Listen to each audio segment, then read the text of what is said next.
Welcome back to Occupy Zero. My name is Lewis, and I will be your host for this short video today. I wanted to talk a bit about getting involved. This was a subject that a friend of mine brought up, and he has a point that it's easy to put together a protest. It's easy to put together, an event or put something on. The challenge is getting other people to do it. Or getting other people to recognize that it is something that needs to be done. One more time, we started, I don't know about other people, but I started sending letters, basically threatening the Democrats and the Republicans that, especially the Democrats, that if they didn't stop cheating and kept ignoring our calls for Medicare for all, ignoring our calls to get Wall Street and the banking system under control, Joe Biden has put out an incredible $4 trillion package. The question is, can that package make up for the failures of capitalism? A lot of people lost their jobs. I'm one of the people who lost their jobs as a result of COVID-19, and that's one of the reasons I've been unemployed. And, they're right. There's certain incentives for people to go to work and certain incentives for people not to go to work. And that's just what we're dealing with right now. And considering the amount of money that the rich and the super rich allot to themselves, I'm taking the $300 a week. Okay. I'm taking the $300 a week plus my unemployment, because that's really the best situation that I have, being a disabled person. I can't work a full-time job, so working a part-time job is the trick. And, I really hope that this $4 trillion package does not lull people into thinking that the system has changed, because it hasn't. It hasn't changed. We're just, I guess we're just going to have to wait and see as to whether this package that Biden has put together actually accomplishes something or not. And I definitely need to get ahead of this guy in Mercedes, because I'm not a fan of people who drive Mercedes. And that's fair. When I was living on the streets in Los Angeles, the only people that wouldn't help me out were people who drove Mercedes for whatever reason. People drove in Range Rovers helped me. One guy in a Range Rover helped me off the street for a while. Another one actually put me up in their apartment as a homeless person for a while, and she drove a BMW, a nice 750i BMW. That thing's like riding in first class on an airplane. Beautiful car. But for some reason, a guy in a Porsche came along and bought my panhandling signs when I was homeless, because I did art on them. I was trying to beg for money, but I was going to put humor in there or something educational that people could look at. So I drew a bunch of stuff, and he said, I'll give you $40 for all of them. And I had them taped together, so there were a total of 15 pictures that I drew, and I was like, man, I'll give you 2 of them for 40. He's like, nope, it's all 3 or nothing. Anyway, I don't know why I got sidetracked on that homeless story. But I've seen the bottom, and this is one of the reasons that, and being a person who's on Social Security, I'm trying to explain to friends of mine, you pay Social Security tax for a reason. And that is because when you either become disabled or you die, or you retire, not die, or you retire, you are entitled to Social Security payments based on the amount of money that you made in your professional career, right? So if you worked at McDonald's your entire life, your Social Security check is not going to be that big when you get there. It's just not. If you worked at a 125K a year job and you paid into Social Security, you're probably going to get a check maybe more like 1,500 as opposed to 500. That's just how it works. But this is an example of a social program that is not only hugely popular, it's hugely successful. And it's run by the federal government. So when people say, big government's the problem, well, if big government is not working for the people, then it's a problem. If big government is working for the people, then it's not a problem.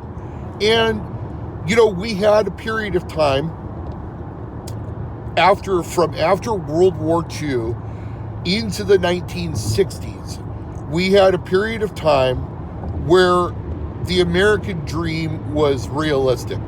And when I say realistic, what I mean is that you could go to college. You could actually afford to put yourself through college if you worked hard enough. You can't do that now. You got to take loans. But you used to be able to actually work enough to pay for your education.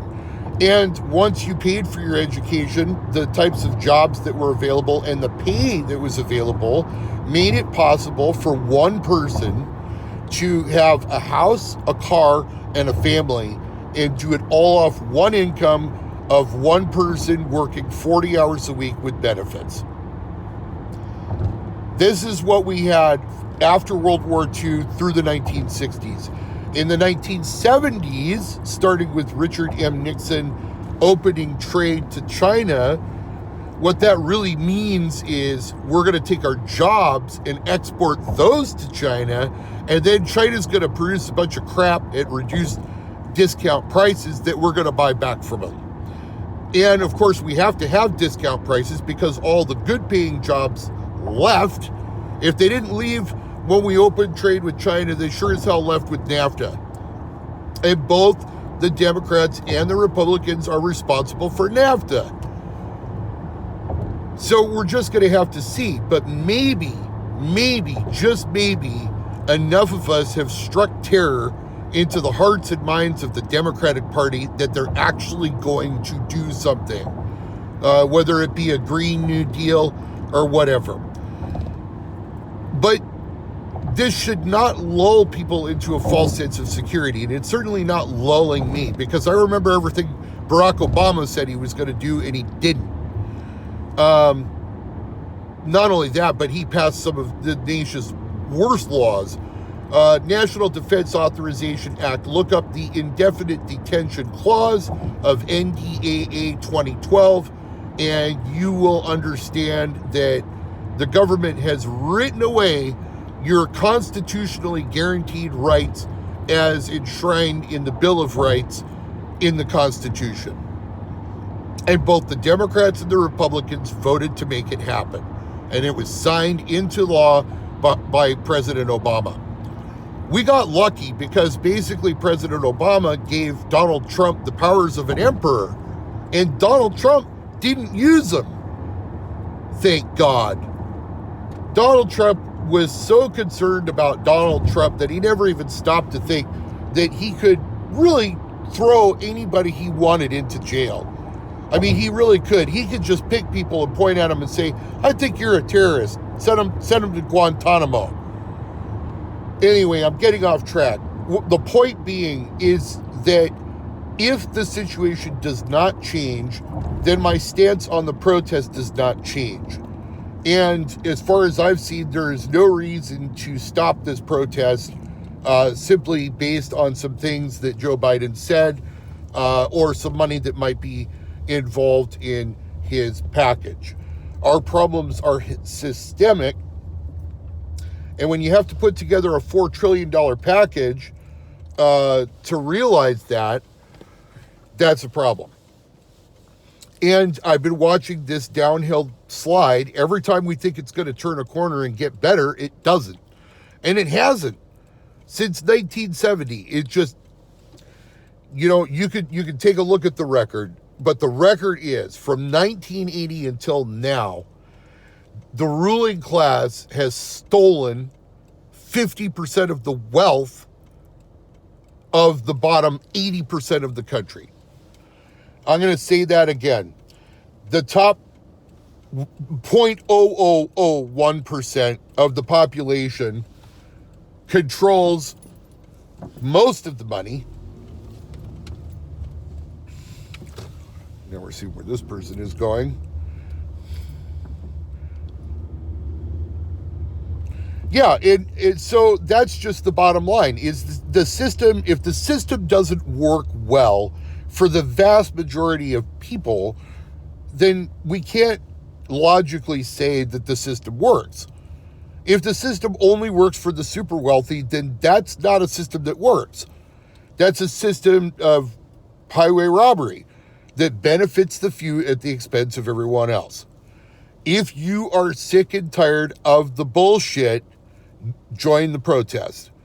Again, I'm going to wrap this up. We're starting Thanksgiving night at midnight, which means eat up on Thanksgiving, enjoy company with your family, do everything that you do normally on Thanksgiving. But at midnight, lights go out, phones go off, television goes off, buying goes off.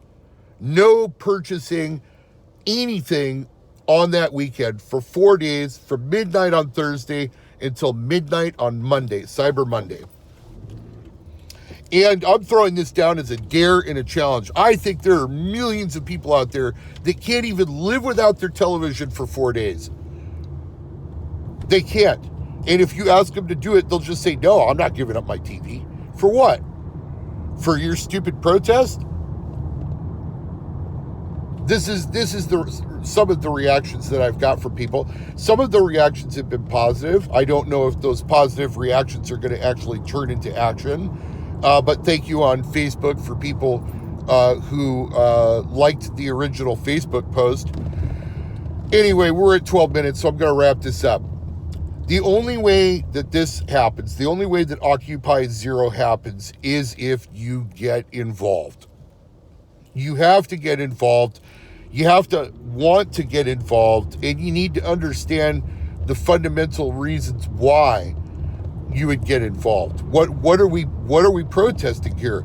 We're protesting consumer-based capitalism, because consumer-based capitalism is what is destroying our planet. We live on a finite planet. It's not an infinite planet. We live on a finite planet with finite resources. And until that situation changes, we've got a traffic revision up here. Until that situation changes, Occupy Zero should go on. It should go on this year, and it should go on every year. But whether it happens or not, that's up to you.